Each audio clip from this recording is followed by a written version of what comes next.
Okay guys, ayan may nabili tayong ano, espada. Pero hindi ko alam lutuin to kung paano. Prito, prito lang alam ko luto nito guys. Pero masarap sana itong may sabaw. Or ano ba, paksiw ba guys, paksiw. Grabing hirap ng buhay talaga ngayon guys. Biro nyo itong ganito kalaki. 245. So kung yung minimum wage ngayon guys is 435. Bumili ka lang ng isang salop na bigas, tsaka isang ganito, wala na.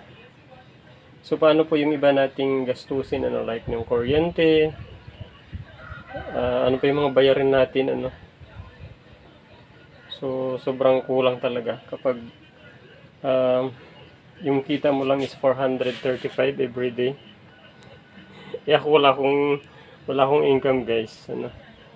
So parang minsan kailangan mong ipikit yung mata mo para makaulam ka. Grabe, sobrang mahal ng bilihin guys.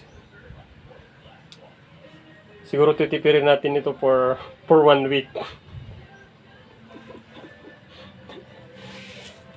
Buti may nabinta tayong rice coffee guys. So dalawang rice coffee. Dalawang rice coffee po yung bayad po nito. Hirap talaga pag hindi ka mag-discard ngayon sa buhay guys.